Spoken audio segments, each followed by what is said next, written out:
تو اکثر 60-70% ہمیں یہی جواب ملتا ہے کہ ایک دور تھا جب ہم بھی انہی کی طرح تھے، اس پہلے طبقے کی طرح تھے۔ ایک وقت تھا جب ہم بھی کوئی بڑی گاڑیاں دیکھتے، بڑے بنگلے دیکھتے، بڑے مکانات دیکھتے تو دل میں تمنائیں مچلتی، آرزویں پیدا ہوتی کہ کاش ہم بھی کاروباری حوالے سے مستحکم ہو جائیں، مالدار ہو جائیں، دولت مند ہو جائیں۔ کسی معروف سیلیبریٹی کو دیکھتے تو اس کی شہرت دیکھتے تو دل میں یہ تمنائیں پیدا ہوتی کہ ہمیں بھی یہ سب کچھ حاصل ہو جائے، یہ حاصل ہو جائے گا تو خوشی حاصل ہو جائے گی۔ لیکن ہمیں دولت بھی مل گئی، عزت بھی مل گئی، عظمت بھی مل گئی، رفعت بھی مل گئی، نام بھی مل گیا، شہرت بھی مل گئی۔ ہر شخص ہمیں جانتا ہے، ہمارے گھر بھی بہترین ہیں، ہماری گاڑیاں بھی بہترین ہیں، سب کچھ اللہ نے دے دیا ہے، لیکن وہ خوشی ابھی تک نہیں ملی، وہ سکون ابھی تک نہیں ملا۔ وہ جو ہمارا الٹیمیٹ گول تھا جس کے حصول کے لیے ہم نے بڑی محنت کی، بڑی مشقت کی، بڑی جدوجہد کی، وہ خوشی ابھی تک ہمیں حاصل نہیں۔ کیا وجہ ہے؟ اس کی وجہ یہ ہے کہ انسان اس بات کو ابھی تک سمجھ ہی نہیں پایا کہ حقیقی خوشی انسان کو اس صورت میں ملتی ہے جب انسان روح کے تقاضے پورے کرتا ہے۔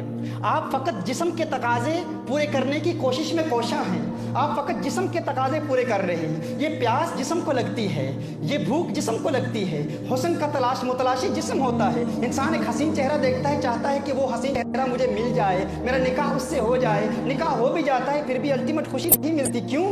کیونکہ یہ جسم کا تقاضا ہے۔ جسم کا تقاضا اگر عارضی طور پر مکمل ہو بھی جائے، اگر تقاضا پورا ہو بھی جائے، خواہش پوری ہو بھی جائے، لیکن سکون دائمی نہیں ملے گا، عارضی سکون ملے گا، کیونکہ آپ غلط دروازے پر دستک دے رہے ہیں۔ آپ جسم کے تقاضے پورے کر رہے ہیں، آپ کی روح کو تو ان چیزوں کا علم ہی نہیں ہے۔ روح کیا جانے عورت کیا ہوتی ہے، روح کیا جانے کھانا کیا ہوتا ہے، روح کیا جانے پانی کیا ہوتا ہے، روح کیا جانے نام کیا ہوتا ہے، شہرت کیا ہوتی ہے، مال کیا ہوتا ہے، دولت کیا ہوتی ہے۔ روح کو ان کی خبر ہی نہیں، کیونکہ روح اللہ کی جانب سے آئی ہے، روح اس دنیا سے ہے نہیں۔ جو جہاں سے آیا ہے وہی لوٹ کر جائے گا، اور اس کی خوراک بھی اسی سے تعلق رکھتی ہے۔ جسم دنیا سے آیا ہے، دنیا کی جانب لوٹ کر جائے گا، جسم کی خوراک بھی دنیا سے آتی ہے۔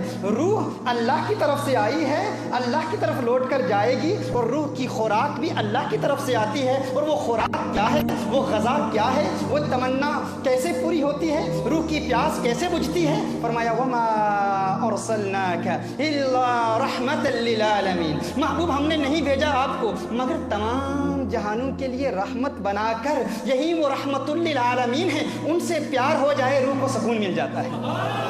یعنی حضور اکرم صلی اللہ علیہ وآلہ وسلم کا پیار انسان کو دائمی خوشی دیتا ہے، یہی روح کی غذا ہے۔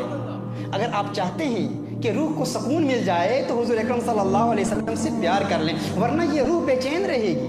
کتنے لوگ ہیں مسلمان ہیں، کلمہ گو مسلمان ہیں، لیکن اسی بے چینی کی کیفیت میں سب کچھ مل جاتا ہے، دولت مل جاتی ہے، مال مل جاتا ہے سب، لیکن اندر ایک ویکیوم رہتا ہے، اندر ایک خلا رہتا ہے، اندر ایک انسان محسوس کرتا ہے کہ کچھ مس ہو رہا ہے، اور اسی حالت میں لوگ اس دنیا سے چلے جاتے ہیں۔ اور اس حالت میں آپ صلی اللہ علیہ وسلم کا حقیقی پیار، حقیقی محبت جو انسان کو دائمی خوشی دیتی ہے اور دائمی سکون جس سے حاصل ہوتا ہے، لوگ اس سے محروم رہتے ہیں، کیونکہ لوگوں کو اس بات کا علم ہی نہیں ہوتا کہ حقیقی خوشی اور روح کی غذا، روح کی تمنا پوری کیسے ہوتی ہے۔ وہ حضور اکرم صلی اللہ علیہ وسلم کے پیار سے ہوتی ہے، حضور کی محبت سے ہوتی ہے۔ جب انسان روح کی خواہشات کی تکمیل کر لے، جب انسان روح کی خواہش پوری کر لے حضور اکرم صلی اللہ علیہ وآلہ وسلم کے پیار کے ذریعے، تو جب روح کی خواہش پوری ہوتی ہے تو انسان روح کی خواہش کی تکمیل کے بعد، وہی جب روح کی خواہش پوری ہوتی ہے وہ انسان کے جسم کے تقاضے بھی پورے کر دیتی ہے۔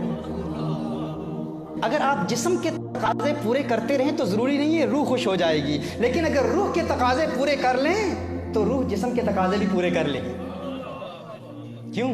کیونکہ روح حضور اکرم صلی اللہ علیہ وسلم کا پیار حاصل کرتی ہے۔ جب اسے رسالت مآب صلی اللہ علیہ وسلم کا پیار مل جائے وہ حضور کا دیوانہ ہو جاتا ہے، پھر وہ حضور اکرم صلی اللہ علیہ وسلم کے عشق کے ذریعے دائمی خوشی حاصل کرتا ہے، اور حضور اکرم صلی اللہ علیہ وسلم کی تعلیمات کے ذریعے جسم کے تقاضے بھی پورے کرتا ہے۔